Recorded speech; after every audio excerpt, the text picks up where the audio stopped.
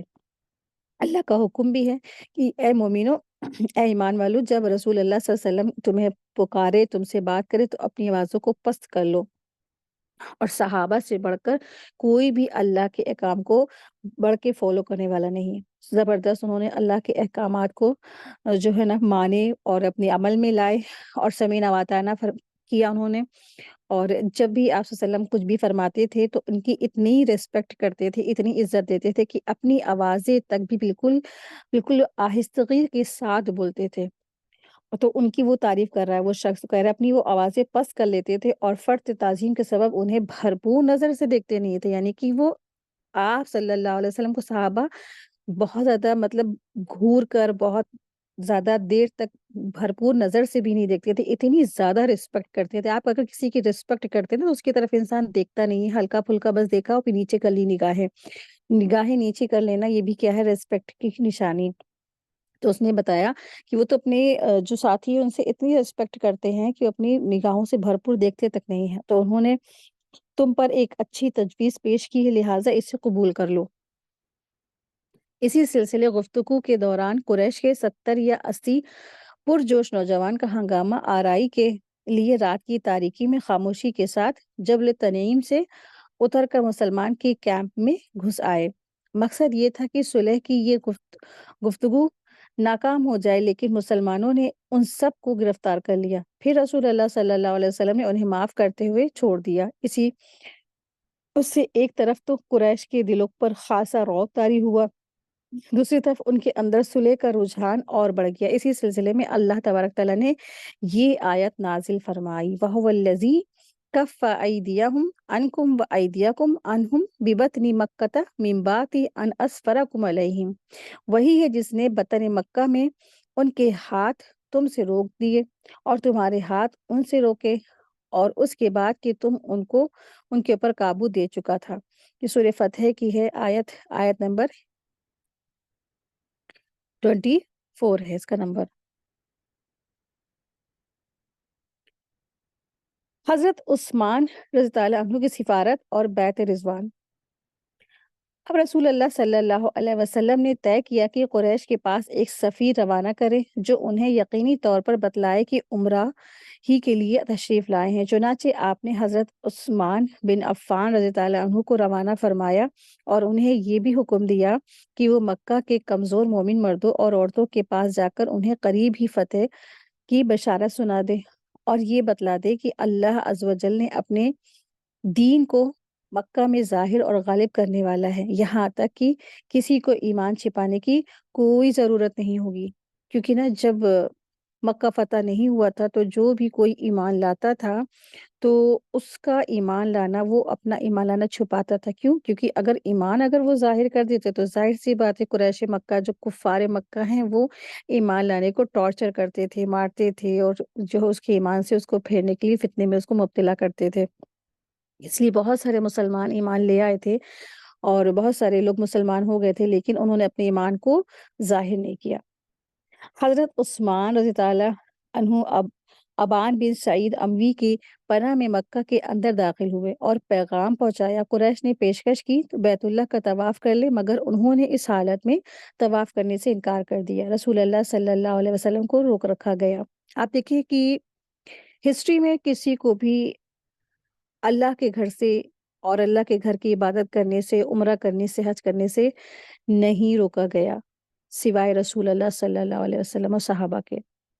تو بہت بڑی ایک یہ بات تھی کہ کسی کو، کیونکہ وہ اللہ کا گھر ہے، بیت اللہ جو گھر ہے، خانہ کعبہ ہے، وہ اللہ کا گھر ہے، وہ سب کے لیے کھلا ہے، سب کے لیے. کوئی کسی کو وہاں جانے سے روک نہیں سکتا. انفیکٹ اگر کوئی قاتل بھی وہاں کسی کا جو قتل کرنے والا بھی ہے اور وہاں جو طواف کر رہا ہے، اور اگر وہ اور جس کا قتل ہوا اس کا بیٹا بھی اگر سامنے ہے تو وہ اس سے اس وقت روک نہیں سکتا، کیونکہ وہ اللہ کا گھر ہے. تو قاتل اور مقتول بھی، جو مقتول گھر والے وہاں پر بھی اس کو روک نہیں سکتے، کیونکہ وہ حرمتوں والا گھر ہے. وہاں کوئی کسی کو روک نہیں سکتا آنے سے، جانے سے، عبادت کرنے سے. اتنی بڑی بات. اور پھر آپ صلی اللہ علیہ وسلم انبیاء تھے، رسول تھے، اور امین تھے، صدیق تھے، اور لیکن جو کفار مکہ ہے انہوں نے رسول اللہ صلی اللہ علیہ وسلم کو عمرہ کرنے سے روک دیا ہے. پھر قریش نے حضرت عثمان رضی اللہ عنہ کو روک لیا. غالباً وہ چاہتے تھے کہ باہم مشورہ کر لیں، پھر جواب سمیت انہیں روانہ کرے، مگر ان کی تاخیر سے مسلمان میں یہ افواہ پھیل گئی کہ انہیں قتل کر دیا گیا ہے. ٹھیک ہے، تو یہ جو عثمان رضی اللہ عنہ تھے یہ مکہ گئے ہوئے تھے، اور صحابہ جو کہاں ٹھہرے ہوئے تھے، حدیبیہ کے مقام پہ ٹھہرے ہوئے تھے. جب انہیں آنے میں تھوڑا وقت لگا تو یہ لوگ سمجھے کہ ایسا تو نہیں کفار مکہ نے انہیں مار کے ختم ہی کر دیا ہو، اور افواہ پھیل بھی گئی. تو وہ لوگ یہ سمجھے، مسلمان یہ سمجھے، صحابہ یہ سمجھے کہ عثمان رضی اللہ عنہ کو انہوں نے قتل کر دیا ہے. تو چنانچہ قاصد کو قتل کرنے کے جو معنی ہے اعلان جنگ میں، اس لیے رسول اللہ صلی اللہ علیہ وسلم نے یہ بات سنی تو فرمایا، ہم اس جگہ سے ٹل نہیں سکتے یہاں تک کہ ان لوگوں سے معرکہ آرائی نہ کر لیں. پھر آپ صلی اللہ علیہ وسلم نے درخت کے نیچے صحابہ رضی اللہ عنہ اجمعین کو جنگ پر بیعت کرنے کی دعوت دی. صحابہ ٹوٹ پڑے اور بڑی گرم جوشی کے ساتھ موت پر اور میدان سے نہ بھاگنے پر بیعت کی. رسول اللہ صلی اللہ علیہ وسلم نے اپنا ایک ہاتھ دوسرے ہاتھ سے پکڑ کر فرمایا، یہ عثمان کا ہاتھ ہے. لیکن جب بیعت مکمل ہو چکی تو حضرت عثمان رضی اللہ عنہ بھی آ گئے. اللہ تعالیٰ نے اس بیعت کی فضیلت میں یہ آیت نازل فرمائی ہے. سورہ فتح کی آیت نمبر 18 ہے، لَقَدْ رَضِيَ اللَّهُ عَنِ الْمُؤْمِنِينَ إِذْ يُبَايِعُونَكَ تَحْتَ الشَّجَرَةِ. اللہ مومنین سے راضی ہوا جب کہ وہ آپ سے درخت کے نیچے بیعت کر رہے تھے، اور یہی سے اس بیعت کا نام بیعت رضوان پڑ گیا. تو یہ بیعت رضوان تھی، اور اس میں سارے کے سارے صحابہ نے اور آپ صلی اللہ علیہ وسلم نے سب نے یہ بیعت کی تھی کہ کسی بھی طرح سے یہاں نہیں چلیں گے، یہاں سے نہیں چلیں گے، اور چاہے ہم پر موت طاری ہو، چاہے ہم پر جیسے بھی حالات ہو، لیکن ہم یہاں سے جو ہے چھوڑ کے نہیں بھاگیں گے. تو اس پر سب نے بیعت کی تھی. تو یہ بیعت بہت فیمس ہے، بہت قرآن میں بھی اللہ تبارک تعالیٰ نے اس کا ذکر فرمایا ہے کہ یہ ایسی بیعت تھی کہ بس پیچھے نہیں ہٹنا ہے، چاہے اب ہماری موت آئے یا ہم کو مار دیا جائے، لیکن ہمیں پیچھے اس جو ہے راستے سے ہٹنا نہیں ہے. تو یہ جو بیعت ہوئی تھی تو ایک درخت کے نیچے اس کی بیعت لی گئی تھی، تو اسی لیے سے بیعت شجرہ بھی کہتے ہیں. ٹھیک ہے، تو الحمدللہ آج کا ہمارا لیسن مکمل ہوا. وآخر دعوانا ان الحمدللہ رب العالمین. سبحانک اللہم و بحمدک اشہد ان لا الہ الا انت استغفرک و اتوب الیک. السلام علیکم ورحمۃ اللہ وبرکاتہ. جزاکم اللہ خیرا کثیرا.